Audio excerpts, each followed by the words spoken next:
Amber Lynn Reid is apparently dating someone who her viewers have discovered may be a feeder. For those who don't know, a feeder is defined as someone who derives pleasure from feeding another person who is typically overweight. While doing a little digging, her fans discovered that Amber Lynn's new partner had an old girlfriend who was what's described as a feedie. And unfortunately, this old girlfriend passed away just this year, only a couple of months ago. The girl who passed in April 2024 with videos and photos of Tommy, complete with the same tattoos. Supposedly this poor woman was a feedie. Look through the group for people who provided screenshots. May this woman rest in peace, and Amber, if you're reading this, look deeper and privately deal with this. Viewers are now concerned for Amber Lynn, who they believe may be with someone who is into something that she potentially is unaware of. After this news came out, Amber Lynn posted a video stating that the relationship was over, though she seems to be defending her now ex-partner in it.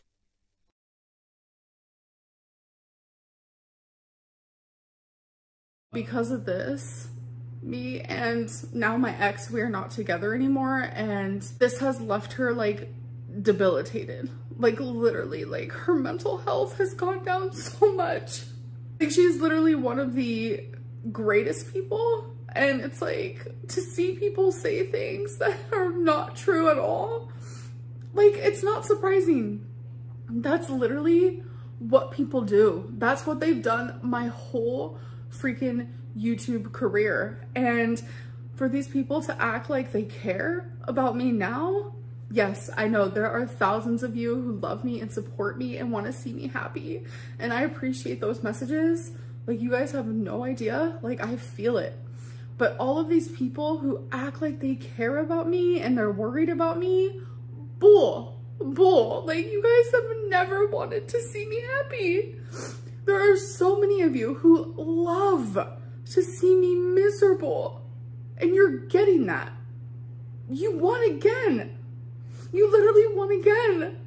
What's happening is not okay. Like, it's not. And this is the very fucking reason why I don't want to show people in my videos. It has nothing to do with me and everything to do with so many of you. Like, to find out all this fucking shit and then make your own narrative with it and say that I'm in danger. You guys have no idea what you're talking about. And only a matter of days later, Amber Lynn posted another update. This time confirming that previous ex-girlfriend, Valentine aka Erica, was not only real, which most of Amber's fans had debated, but married to another woman while the two were dating.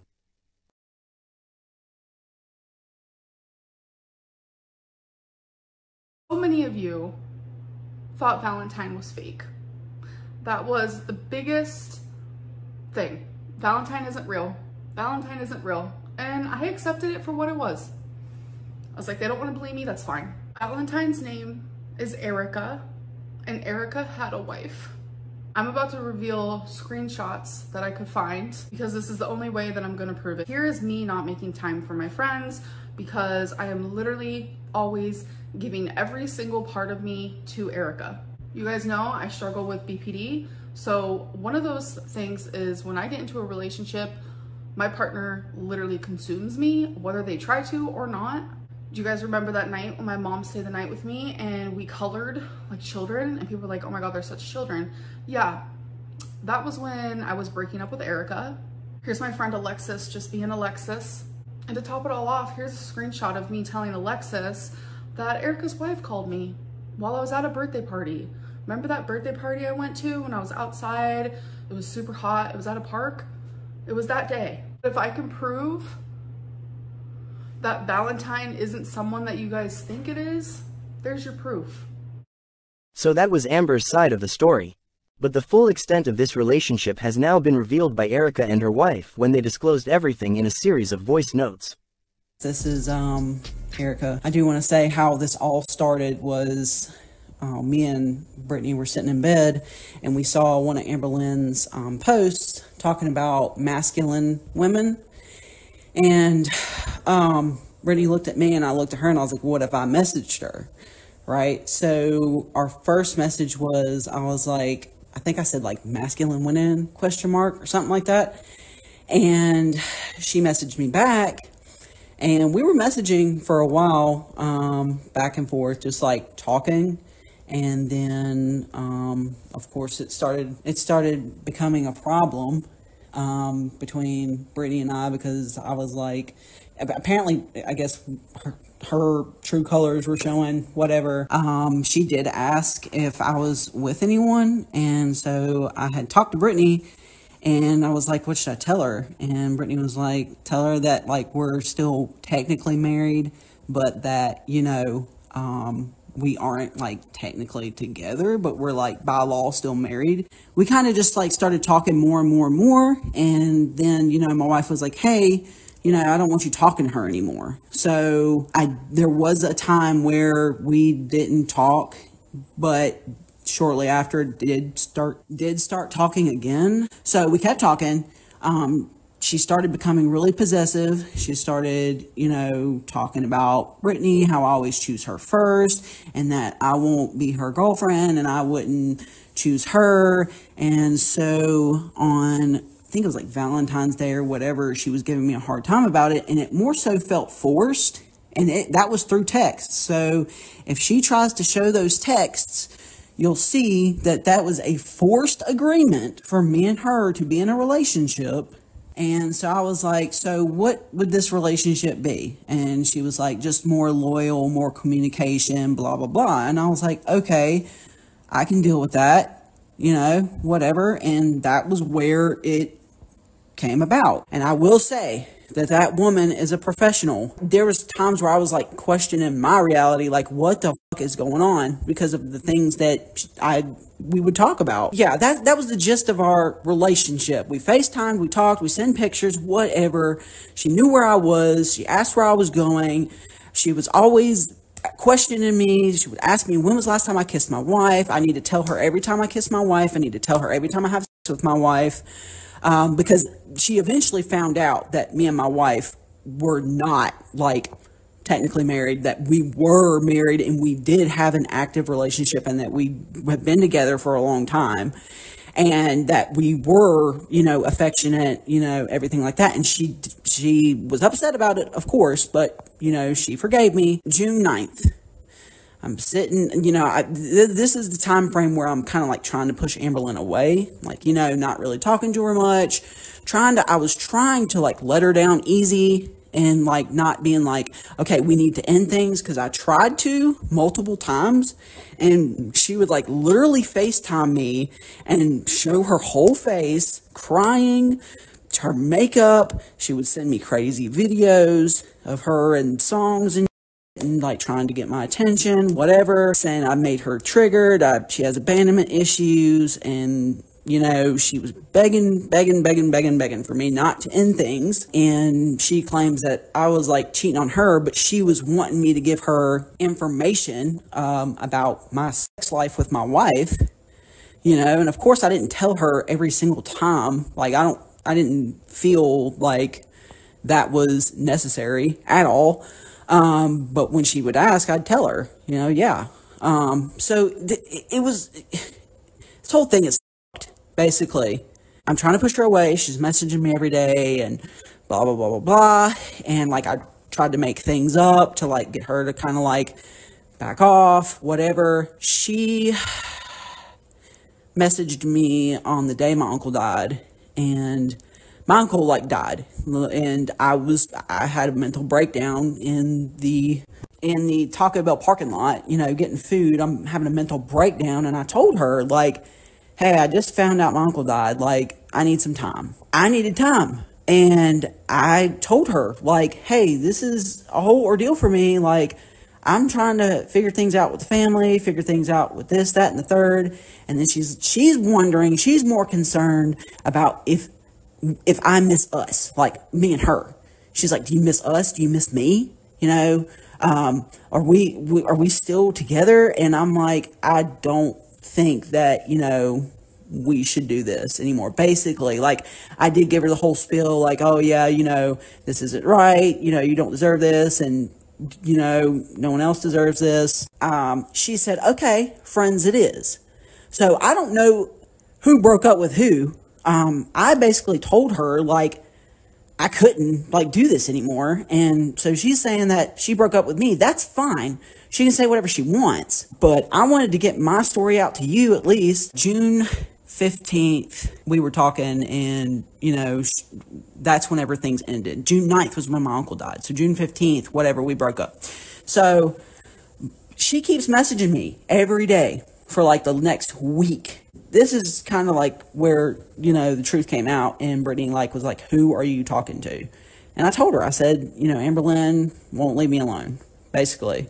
You know, she did know partially it was supposed to be a troll. It was supposed to be a joke. It was supposed to be this, that, and the third. But I fell for the stupid. I was stupid, and I fell for the bullshit. I regret it majorly. Okay, so I'm going to backtrack a little bit as far as like how August 1st came about.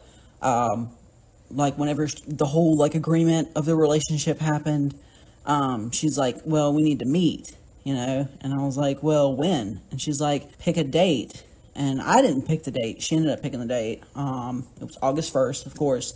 And she was wanting me to move in and things like that. And so that's how August 1st came about, was, you know, she thought that I was going to leave. And I did, like I did later on. Apparently, I made her stop talking to her friends. No, she was always telling me about the things that her friends were saying to her. So Alexis, oh, that's a whole nother story. That was the gist of it. You know, it was an emotional relationship that should have never happened. She tried to get me to move in. I acted like it was going to fucking happen instead of me. I was being a and basically giving her false hope. And I should have womaned up and been like, no, like it's not going to happen. And it was like I was too deep to get out, that I had to get my own wife to help me. Like that's where it got to with her. She messaged me the next day and said, hey, it's Amberlynn. You know, your wife called me. I didn't know what else to say. She cornered me. I told her everything, and that she wanted me to unblock her number and call her and then reblock it, basically. Like, you know, like pretty much, hey, block my number, but unblock it whenever we can talk. So that's what, you know, I didn't respond to that. I should have screenshot it and sent it to Brittany, but I just wanted it to be over with. I wasn't trying to get money from her. I never asked her for money. So that she said about with money, or if she said anything about money, I never asked her for money. There is more to Amberlynn than people know. Of course, she does like use her BPD as a crutch. She says, you know, every time she got upset with me, or if I didn't respond in a timely manner, she would like basically say I'm triggering her BPD. And honestly, like I said earlier, when I say Amberlynn is a pro with her words and how she breaks things down and how she gets in people's heads, I dealt with criminals for close to 10 years. I worked in a maximum custody prison, and I dealt with inmates, and I was not manipulated by not a damn one of them. You know, as far as doing anything I shouldn't have done. She has a way with manipulating people, and I've never in my life been manipulated like this before, ever. We then got to hear Erica's wife's side of the story. This involved a phone call with Amberlynn, proving that Amber was well aware of her existence and the extent of their relationship the entire time. This is me, Brittany, aka the crazy ex-wife. So, I had noticed that Erica basically had her phone glued to her forehead for months. Never really thought much about it until, you know, she mentioned that we were watching a movie, and I looked over and I seen like paragraphs upon paragraphs, and she switched her phone off real fast, and I was like, no, who are you talking to? And then, you know, it came out that she was still talking to Amber. I had thought that had ended months ago. And yeah, we together initiated a troll. I have since read through everything that was on Erica's phone, and I am, you know, I'm a therapist. That's what I do.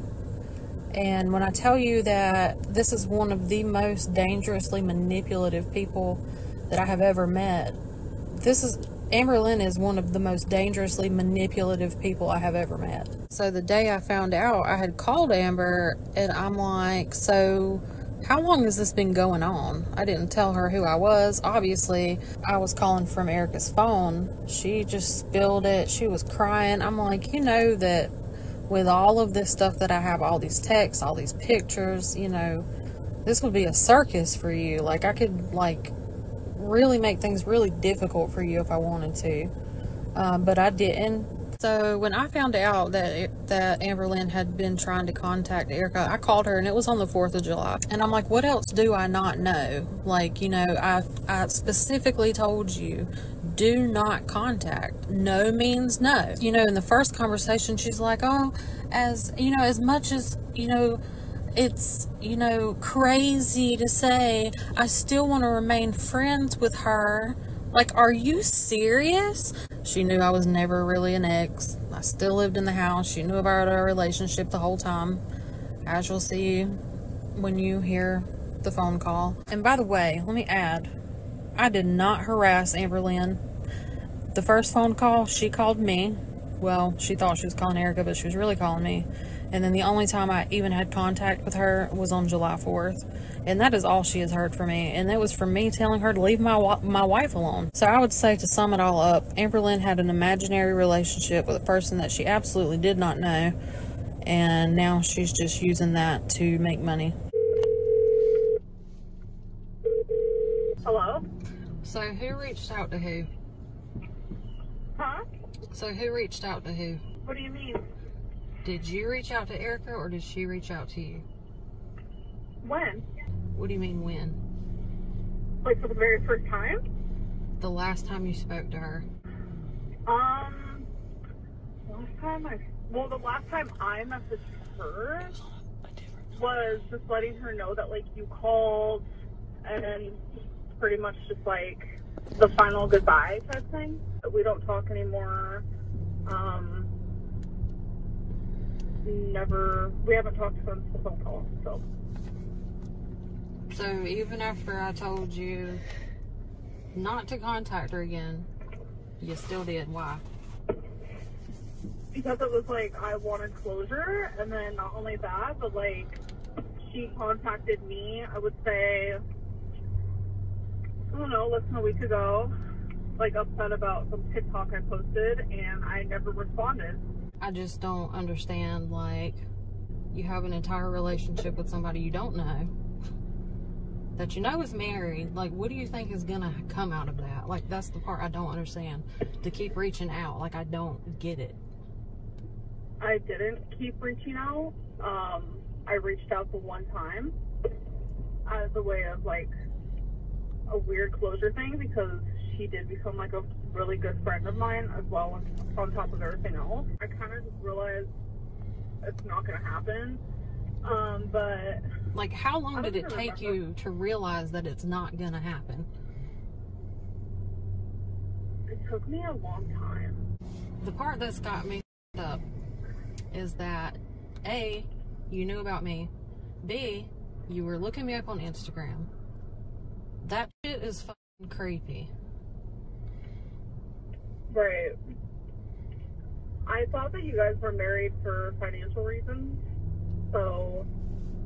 Is that what she said? Yeah. That is what she originally said, yes. If you knew that she was a cheater, why still talk to her? Because she said, I'm different. You're so different, Amber Lynn. You're so different, baby. I love you. And I love the way you make me feel. You actually make me happy. And you're sexy. That's what I believe. Take a step back and look at it from a different angle. Oh, I'm like, 100% aware I'm a victim. I'm 100% aware I'm a victim. Like, I know that. Yeah. Had you reached out to me, and be like, hey, your wife is hitting me up, you know, I probably could have saved you quite a bit of time there. Yeah, you probably could have. I mean, that's one thing that Erica definitely did say about you. You're very smart, all of that good stuff. So you talk about double lives and shit, but you knew about it the whole time. Wouldn't that be you living a double life as well? Well, I didn't find out until a long time after her and I were talking that you would actually consider it cheating, because for a long time she told me that you had a whole different relationship you were in and that you were living there. Like, Erica said a lot of lies. Like, she can go and delete the messages because I'm not a screenshot taker, but it's all there. I haven't deleted a single thing on my end. And then it was literally just a couple months ago so I said, we're going to have a discussion where you're going to answer every single question that I have. While making this update video, Amber has responded to these voice notes and the leaked phone call, once again telling her side of the story.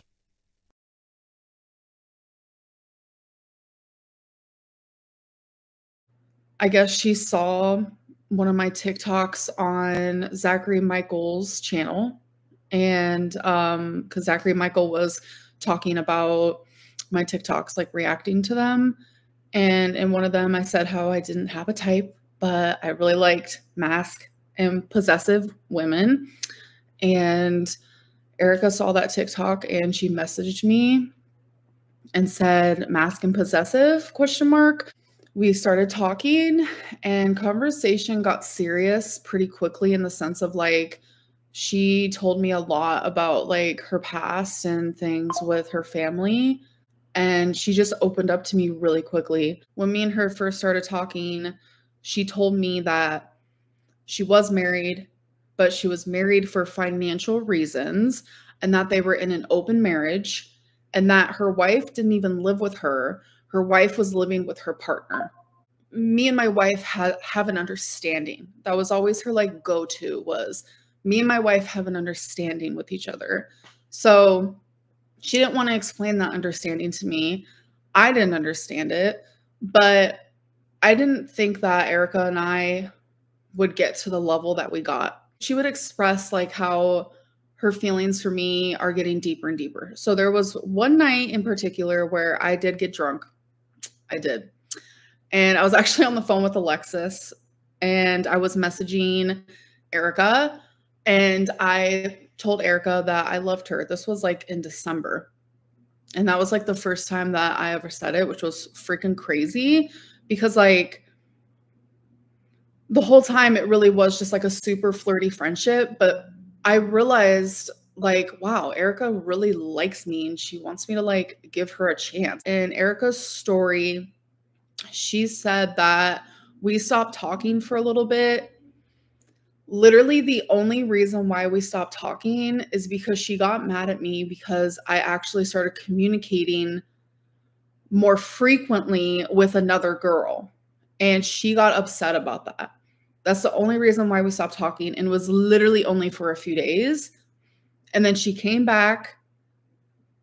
Like, I don't understand. I wasn't the one who messaged her after those few days of her just being like, I'm done. Like, she came back to me a few times, just saying. We started to talk more. I actually started to answer her phone calls. We would, I don't know, I just felt like more comfortable with her. Things became more sexual. This whole time I still thought she was in a open marriage. Erica made me believe, like, she would say things like, I haven't felt this way in over a decade. Like, you opened something inside of me that like I didn't even know was there. Like, just typical standard, now that how I'm viewing it, straight up like manipulation, love bombing type deal. Erica fell in love with me. Erica was going to move in with me, and she is downplaying everything that happened, especially after February 14th when she asked me to be her girlfriend. So I was like, let's like do that thing. Let's like commit to one another. And it's true, she did ask like, what would that entail?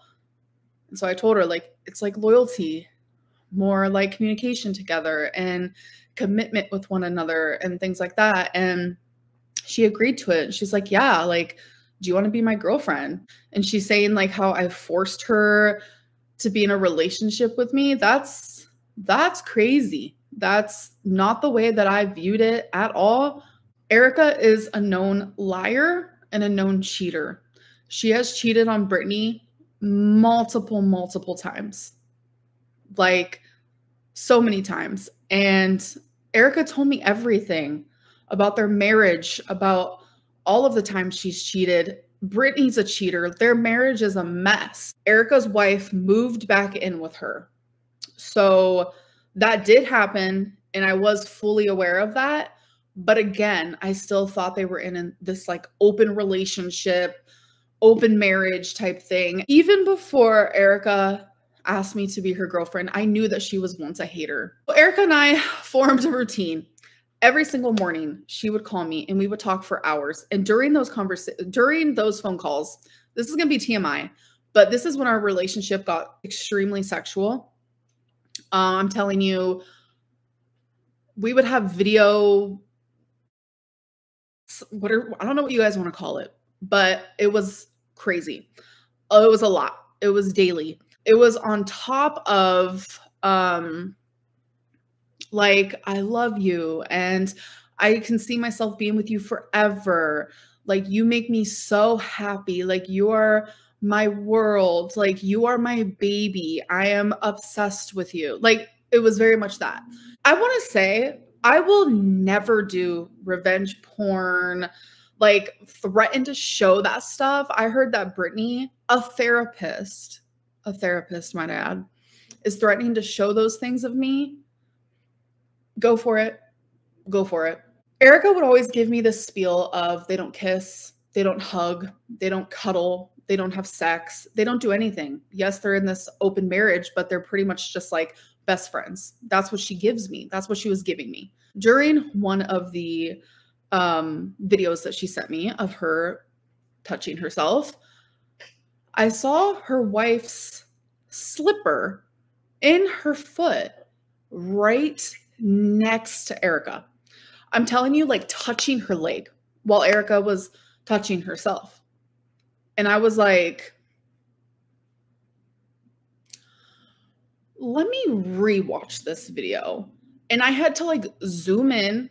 I had to like, I was shook. That's when I was like, we need to like actually have a discussion.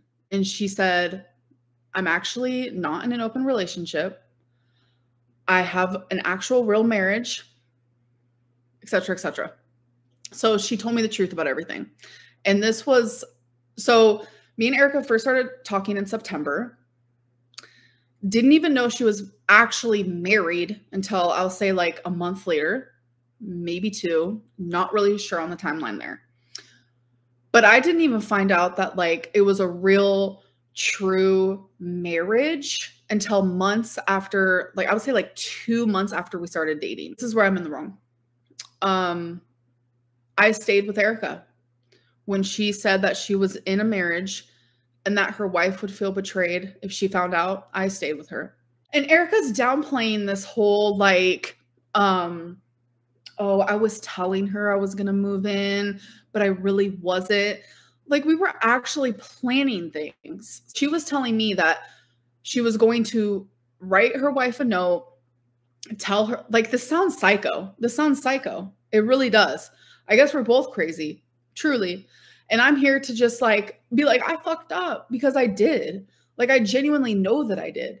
But she was going to like leave the house to her wife and all of this. Like, she had it all planned, but yet telling me that it's not true, or telling y'all that it's not true, which is crazy. June 9th, her uncle dies, and she immediately tells me. And I'm like, oh my God, babe, like, I'm so sorry. I'm here for you. I love you. Like, I wish I could give you a hug. So she responded like she usually does. And then all of a sudden she just like disappears, like off of the face of the planet. For days, she just wouldn't talk to me. And that wasn't the norm. That wasn't part of our pattern. And as someone with BPD, it mentally was messing with me. she would give me these little tiny breadcrumbs of like, I miss you, I love you. You know, she would do that, of course. It was like a few days of that.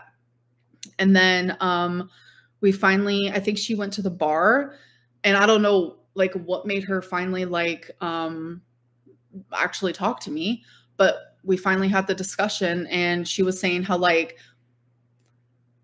she doesn't know if she wants to be with me, but she wants me to make that choice. I said, you need to do what is best for you. And if breaking up and just being friends is that, then that's what we're going to do. So after we broke up, like that's when she started talking to me again. And we were just like talking as friends. Yes, there was a little tiny flirting happening. And that came from the both of us. When she said how I wouldn't leave her alone and all this stuff, she was literally planning on calling me that Monday. It was Sunday when her wife called me for the very first time. Brittany called me, and she was super sweet, saying how her and I are both a victim of this, both a victim of Erica, how I'm not the first person that Erica has done this with. I won't be the last. She even said that in the second phone call. By the way, I saw that the second phone call was recorded without my knowledge and posted online. It is what it is. But I also saw that it was edited, so it's not all fully there. I don't remember exactly what was edited out because I was actually watching fireworks with my mom during that phone call. So that was awkward. Did you text her off of another number like she said you did? Yes, I did. I downloaded a texting app. It was like this weird closure thing for me. I don't fucking know. Like I was just in this like weird headspace, and I regret a lot. Like, yeah, fully in love with this person. Like, I haven't been happier. But the timeline that y'all have made up is not real. Tommy first messaged me on June 18th. Me and Erica broke up 3 days before that. It's safe to say it's been quite the week for Amber.